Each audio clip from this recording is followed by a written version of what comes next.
Welcome to Top Tier Underground, the podcast that brings together music and the voice of the artist that creates it. Be sure to subscribe to Top Tier Underground to get all the future podcasts and follow us on Facebook, Instagram, and Twitter. And now, here's your host, Eric Finnegan. Yo, what's up, everybody? It's Eric with Top Tier Underground, and today I'm bringing my homie Andrew Dragon, aka Fractal Dragon, and this dude is making some of the sexiest beats for anybody that loves 808 psychedelic sounds. I mean, these things are so sick.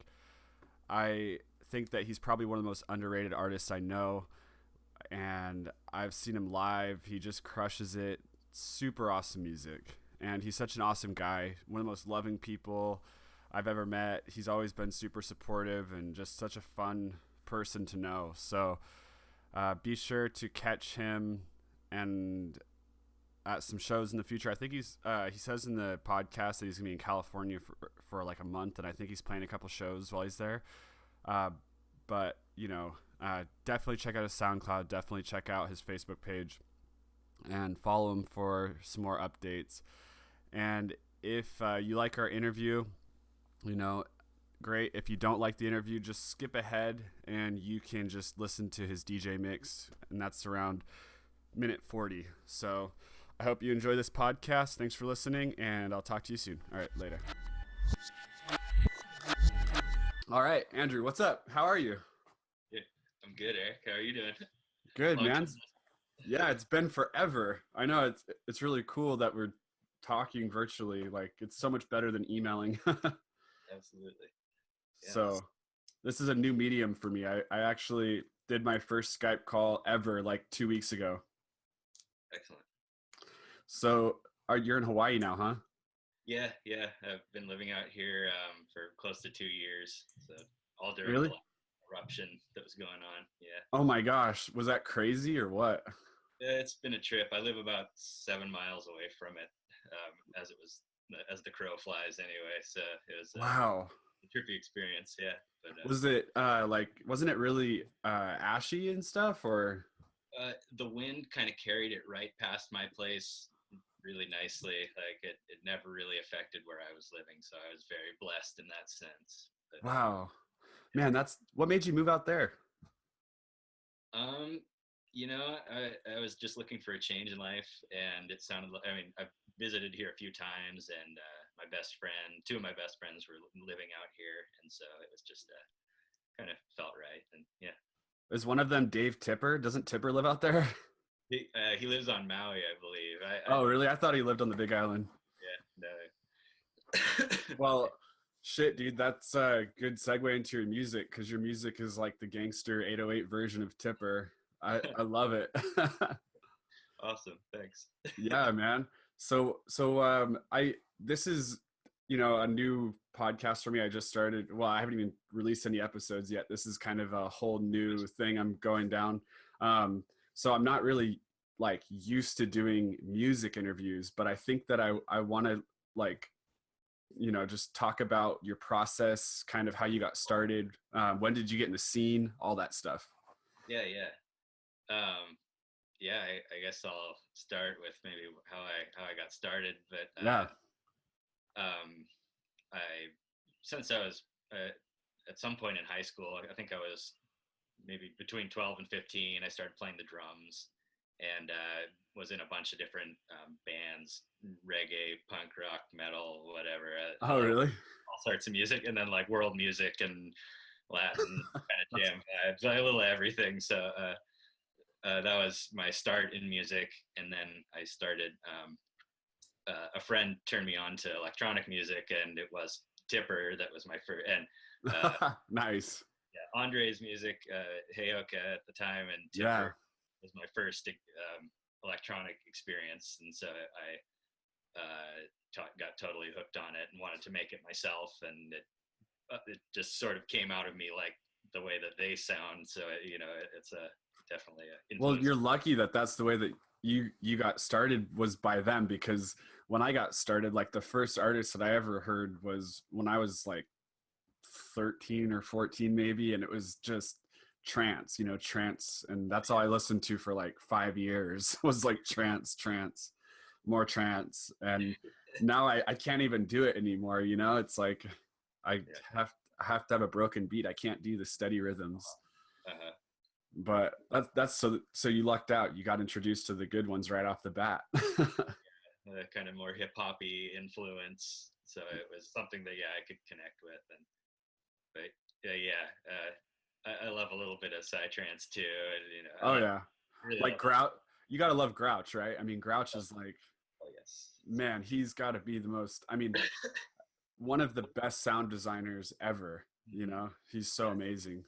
Absolutely. But, yeah. So you got started. So what did you play a lot of instruments before that, or? I started on the trap set, the drum kit, and I moved on to bass and keyboard and guitar and just a little everything, but not really good at anything, but a little.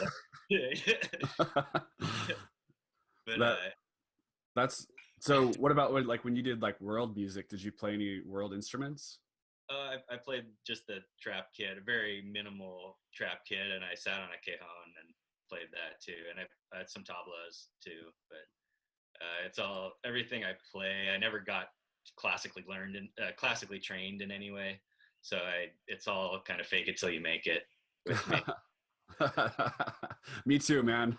I definitely can vibe on that 100%. Because when I got Ableton, I had zero music experience, and now I feel like I still have zero music experience, but at least I can know when things are in and out of key, and that's like still.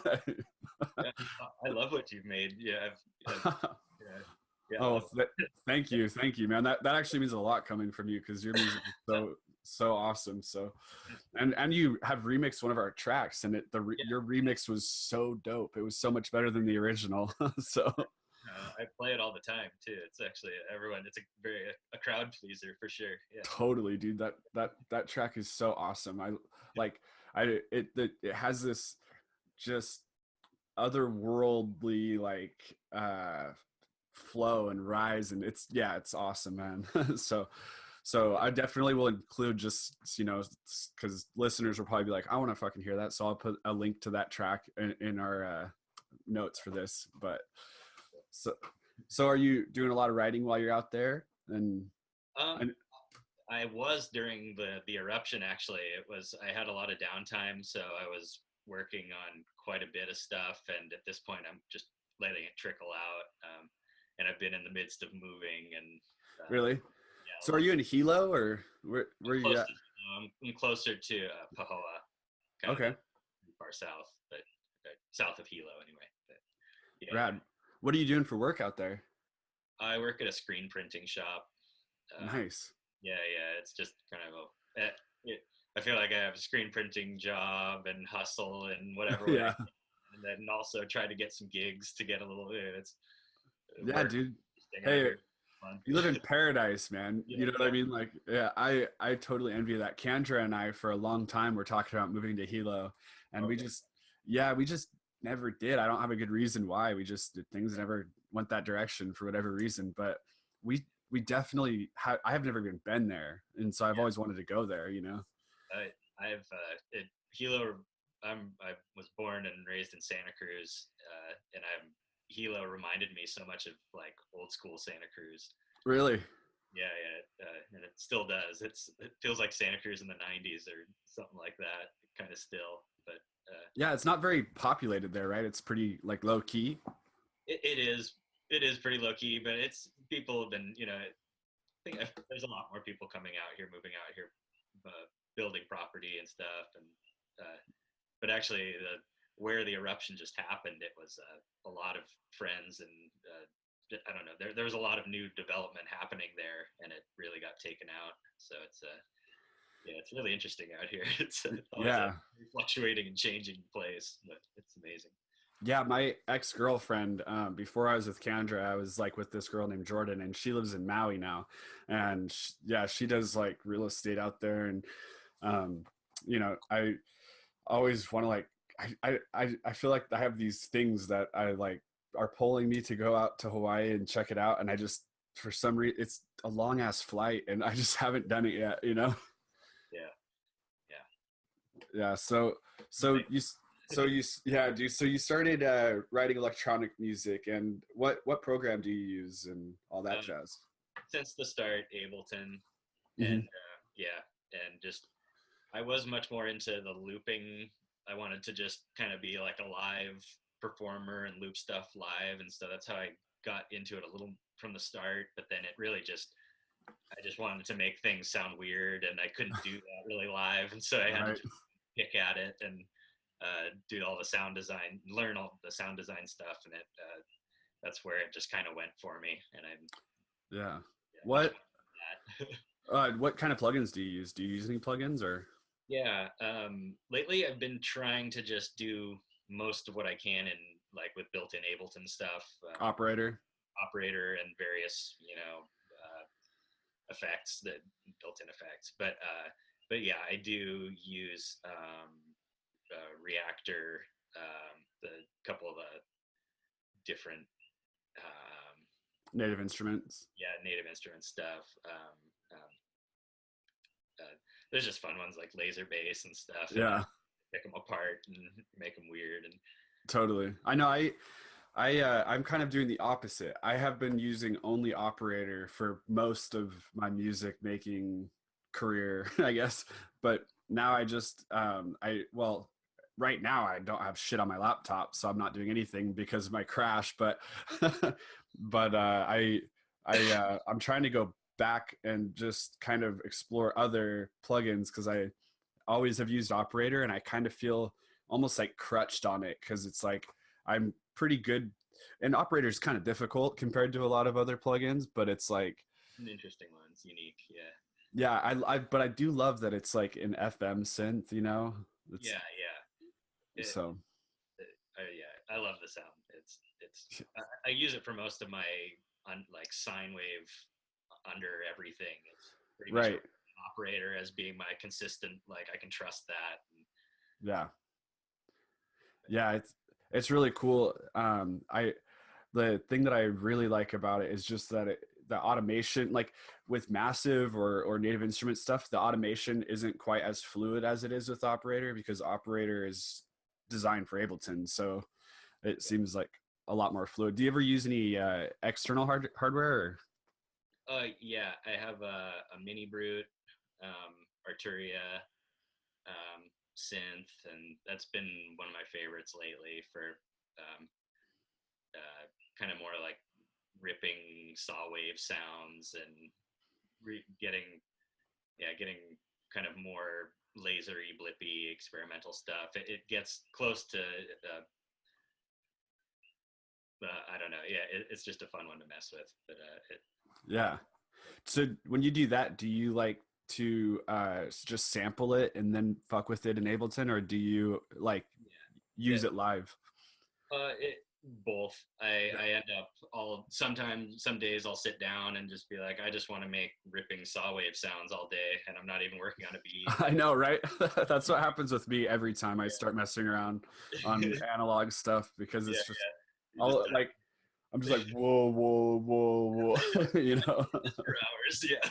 Yeah, I totally do that. And then, but I try to record myself when I'm doing that and go back and find the best parts. And often most of that will become like a sample pack or something. And then the coolest ones I'll try to use in a beat or, something like that. But I love to also, once I have a beat going, play over it and yeah. live instrumentation, because it gives it something a little human. Yeah, totally. It kind of has its own like rhythm and Yeah. you're kind of flowing with it, you know. That I have a hard time with that though. Because I had a Moog. I don't have my Moog anymore, but I had a Moog sub 37 and it was like I would I I would just try really hard to play with the track live and I would just always like be off because I never played instruments growing up, you know. So I think but I've been taking piano classes lately, so that's been like kind of helping, but still not 100%. So Everything helps. I tried doing some music theory classes at some point in my life, and it was just not the right time for me. It was, wasn't working as far as what music was to me. I really needed to experience it to learn it. And I would sneak into, not sneak into, but I'd take classes in college that were like Latin ensemble or something class, but you need to learn, you need to have the prerequisite to know to how to learn, read music. But I Totally. had no idea how to, so I'd just fake it. I'd be like, well, real quick, and then, oh yeah, I'd just play it as fast as I could. And Yeah. that was my, I just really never learned it. But recently I have been trying to just a little bit learn chords, learn scales, and it really is just all patterns and, Yeah, some of the most interesting music or some of the most interesting tracks though go outside the boundaries. It's like Radiohead is he is like a genius at making things out of key sound really good. Absolutely. Yeah, and it's kind of cool when I don't know, it's cool. It's really cool when you like I don't know this, but it's really cool when people know music theory enough to know what is acceptable outside of music theory. You like to basically to go outside of the boxes, because that's when things get interesting. Yeah, absolutely. Yeah.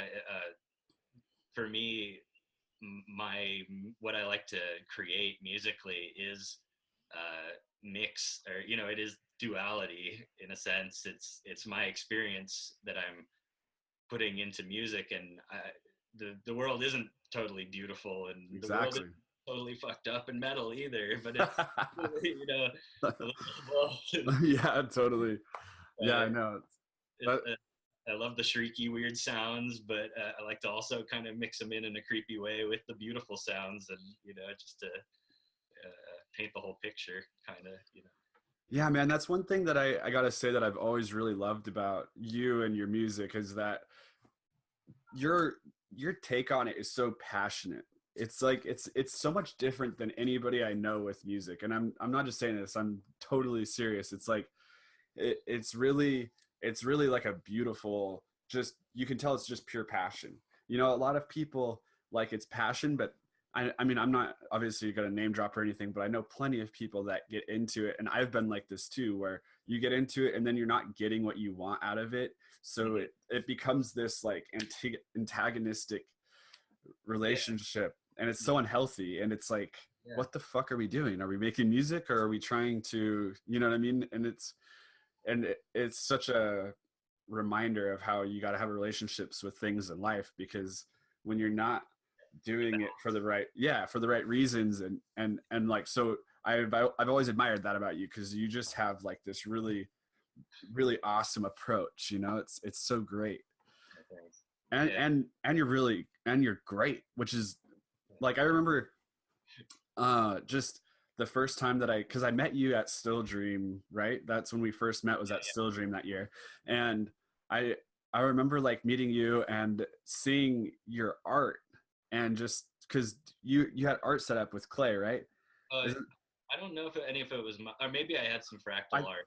I think you had some fractal art, man, because I'm pretty sure. Yeah. But and I just remember like knowing that you had dope art, but then when I heard your music, I was like, what the fuck? Why isn't this guy like, like touring with Tipper and stuff? Because your music just reminds me, like, it has this, I mean, people are going to hear it. So, but it's just so, it's so rad, and it's so unique, man. It's really cool. Yeah, so I really feel drawn to make, just what sounds good to me. And I try to an extent to make it what other people will like too. And I am it's funny because in my head, when I'm making music or working on music, I often picture my friends dancing, or really crazy ninja dance moves and stuff. Like one of my biggest inspirations is how it's going to make people react to it. And dude, that is so cool. I've never even thought of doing it like that. Oh yeah. that is so badass, because like I'm like in my head, I just started to visualize that with like writing music, and that is like ingenious, dude. I don't know that it's that, but it's the funnest for me. No, but no, it's cool because you're like materializing I don't know, like you can, I don't know. yeah, totally, like that's really smart. I mean, that's cool. I just never thought of that. Like, I definitely have thought about like when I would hear on, especially on psychedelics, but when I would hear artists that have like really dope drum programming and I'd be on psychedelics or something, I could envision myself dancing to the music, but I wouldn't actually do it. Like, and so but I'd like constructing the beats kind of the opposite of what you're talking about, I guess. But Yeah. Yeah. That aspect of it. That's just really cool. I never thought about that.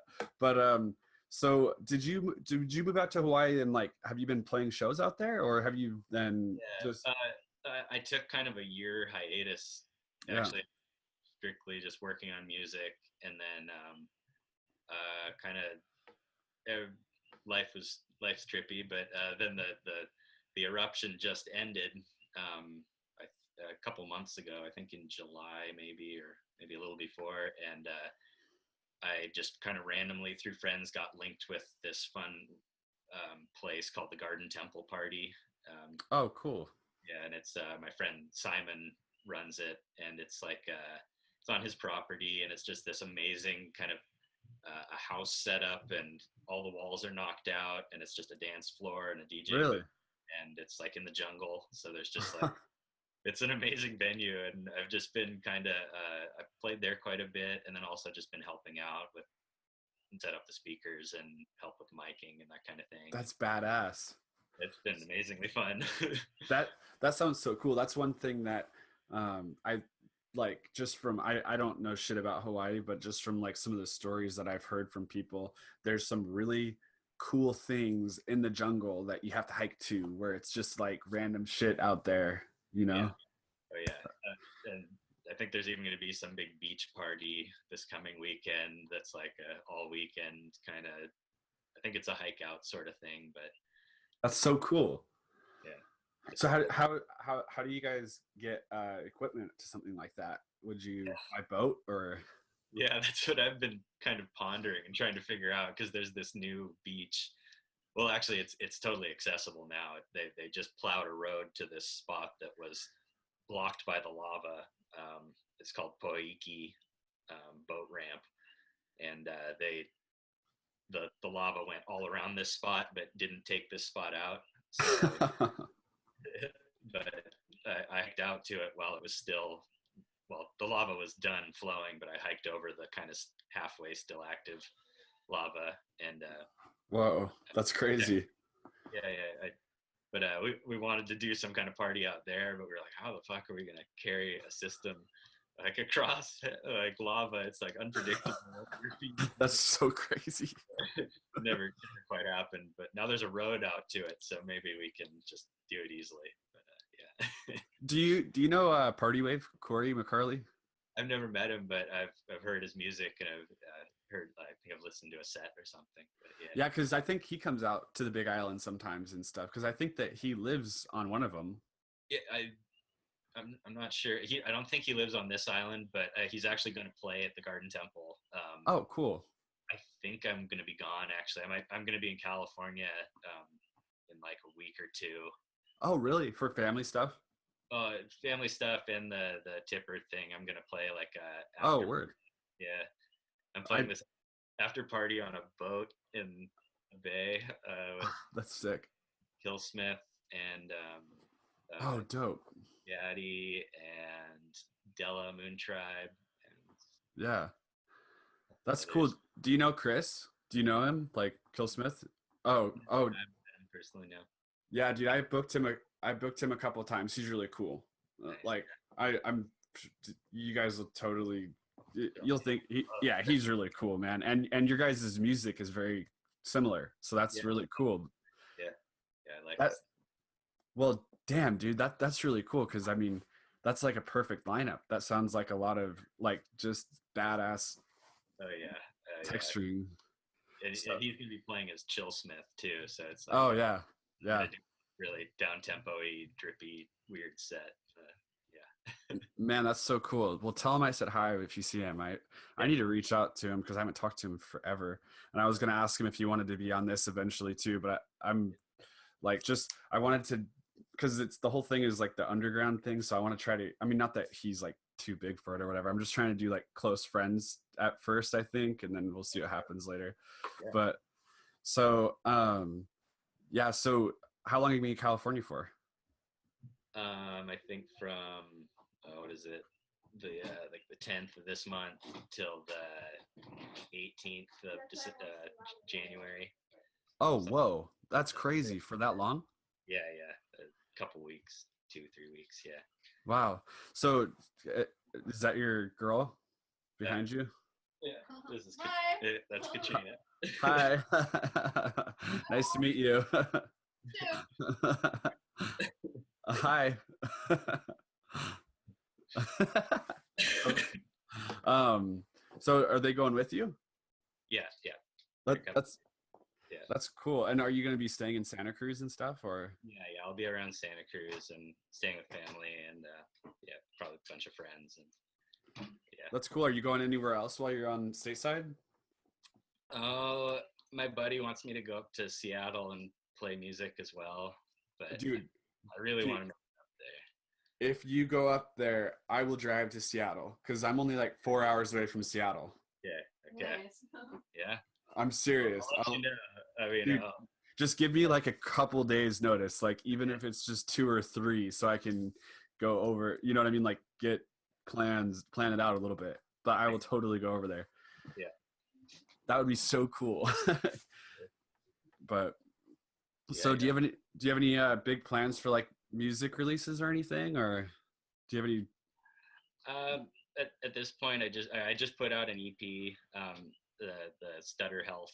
I'm calling it Stutter Health. But one of the tracks is called that. But yeah, it's but it's kind of a little more like up tempo, not up tempo, but like mid tempo, weird glitchy Like stuff. 100 BPM? Yeah, some of it's 100, and then some of it's like a little slower, but still kind of something a little more banging. But Awesome. Yeah. but yeah, I want to put out maybe next. I want to do kind of a really like down tempo and like weird, just kind of experimental, kind of strange stuff. That's what I'm kind of feeling for the next. Have you ever thought about doing a beatless track? I have quite a few actually. Yeah, Really? That's so cool. I haven't really released them, but I have quite a lot of ambient stuff. I maybe have one or two, but most of them are usually inspired by various psychedelics. Yeah, totally. After my first 2CB experience, I made like a really long track that was that kind of my audio version of that, and MT a few audio versions of the experience. That's awesome. Yeah, That's how I like to do. I wrote like a bunch of ambient and slow tempo, like slow trance tracks, like steady rhythm, like 115, 120, and then just had my computer crash and I lost all my tracks. So, and I didn't back them up, which is just stupid. But I'm not. Yeah, I don't know why I wouldn't do that, but I just am not. You know. But it's okay. I'm like trying really hard just to be like, it's okay, just release it. You know, because I had I would say probably like 20 or 25 tracks that if they weren't done, they were pretty close to being done. Um, Yeah, and I just kept on not releasing anything and just like not releasing and just being okay with that. And just kind of, I haven't been really focused on releasing and trying to play shows and stuff like that. I've just been doing other things and trying to grind in other ways. right. Well, And and you're grinding in a creative process too. You are creating, but it's like I do the same. It was like this whole last year I was not, I don't consider it stuck in that, but it's like that's part of the process, is just you have to sometimes go completely one way, like no, I'm not going to play shows, I'm not going to do anything, this is just creative time, this is how it flows. But Totally. Yeah. And then to lose it all was like really a bummer, but got shot. Yeah. yeah, but it's okay though. I mean, like, I think I kind of subconsciously wanted this to happen because I kept on telling myself that I was going to start a new project, a new music project. Yeah. Like Yeah. still with Kendra probably, but maybe under a new moniker, and Cool. just really like stick to a certain thing instead of, I've just always been all over the place and not very consistent, you know? Yeah. Yeah. So this might be the thing that sends me that direction. I don't know. No, totally. I enjoy being all over the place. That's Yeah, what often every track starts from scratch. I don't me usually, too. very rare that I use go back to an old track and use that as like a skeleton for a new track. It's Yeah, me too. I've actually, this is gonna sound so weird to say out loud because all my friends that produce have always criticized me for this because they think it's so stupid. But I've never saved a sound once. Everything I've, yeah, everything I've done has always been from point zero. You know, yeah.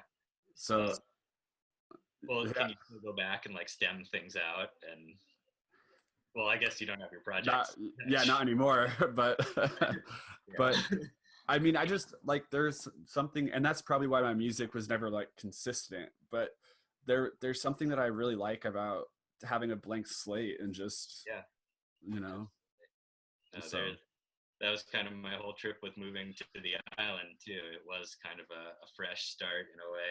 I spent, over 30 years living in Santa Cruz, so it was definitely very nice. Not always nice, but change is inevitable in any sense, and so it's yeah. yeah. Do you miss being like, not because you're kind of landlocked, do you miss being able to just go wherever? uh, I yeah, it is interesting that you can't drive. Well, I would drive up to Oregon often, and down to LA, and longer trips, but and to Arizona, yeah, here it's really like 3 hours. You're to the other Yeah. side. You're in Kona, and but once you start living here, you start thinking about it. You're like, oh man, 3 hour drive. Ooh, I don't know. It's like, Yeah. I know. I always thought that if I lived there, I mean, it's probably like way easier saying this as someone who's never lived there, but I always thought it'd be cool because instead of going on long drives, you could just go on really long walks and like, yeah, like you could just plan a long hike for a couple days even and just have that be your trip, you know? yeah, absolutely. And hitchhiking is a big thing out here too. So Really? What about yeah. island hopping? Do you ever go to the other islands? I haven't, but I've been to Kauai just as like a family trip years and years ago. But I've never, since I've been living here, I haven't been jumping around to islands. But I was almost wanted to go over to Kauai on New Year's. There's going to be some Grateful Dead. I can't remember what version of their band it's going to be. On like Billy Kurtzman's ranch or something. So Really? yeah, Jonathan Singer like tours with them now, right? I That's believe so, or if he's not with Tipper or something. yeah, I love his visuals. It's amazing. they're so good. He like opened my like world up to a whole different type of art because Yeah, I it's so unique and it's not to the generic like, it's so much different than any other visual artist I've ever seen. So him and Android Jones, obviously Android Jones is really good too. But so, well, dude, okay, so I think that if you want to go to Seattle, I am really stoked because I really want to see you, and that'd be really dope to come out and watch you play. And Kendra is going to listen to this podcast and be like, tell him he needs to go. I really want to go to Seattle. Guaranteed. So I'll try to make it happen, but we'll see. yeah. Yeah.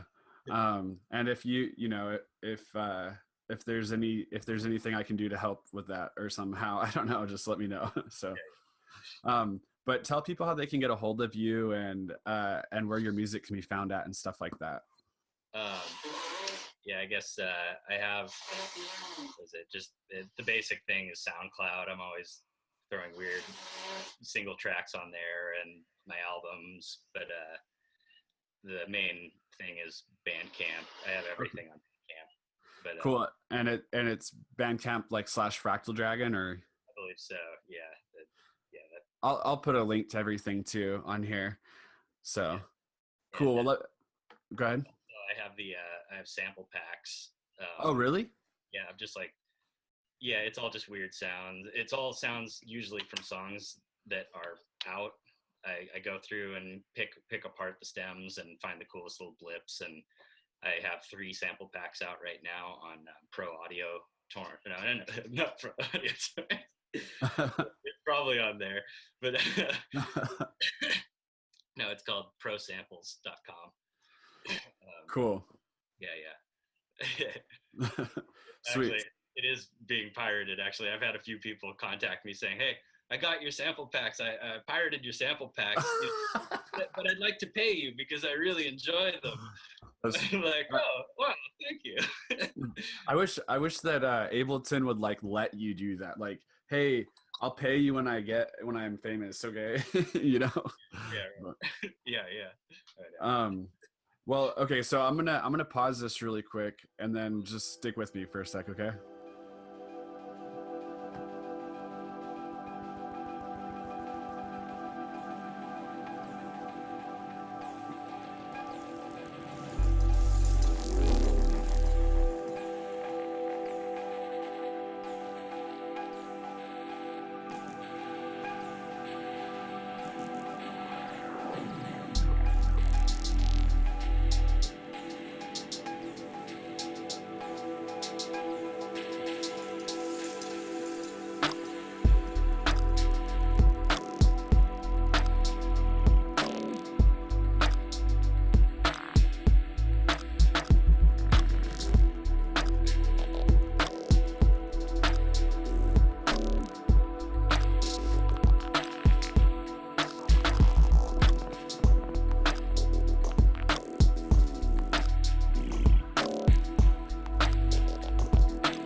Shot boy.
I shall not fear.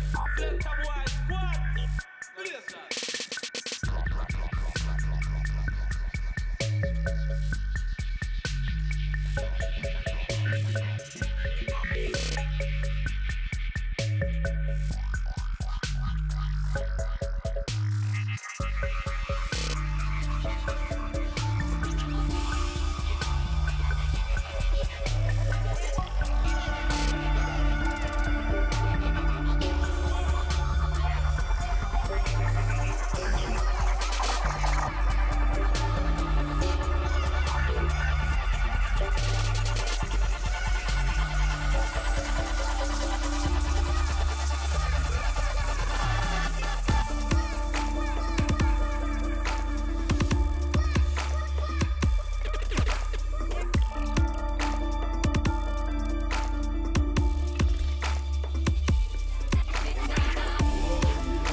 juice, I get bruised.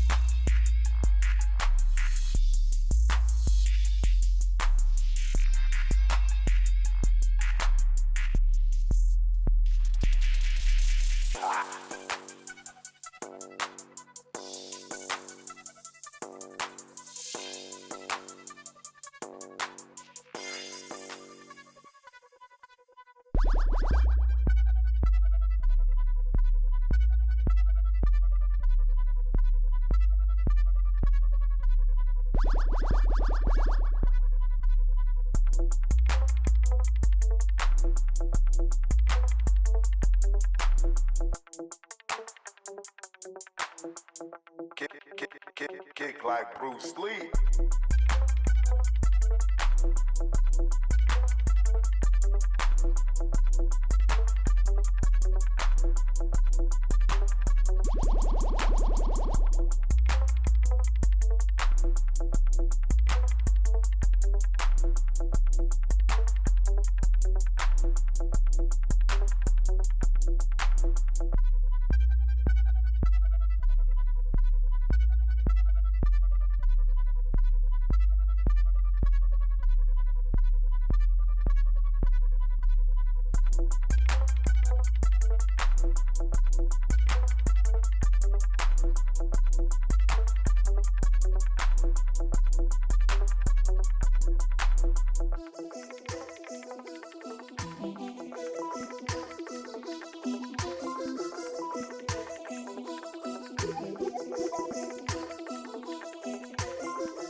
any psychoactive, psychedelic, psychological drug should not be sold. Because I'm a soul, it's like selling.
hope you enjoyed this tasty episode with Fractal Dragon. Be sure to subscribe and join us every Tuesday.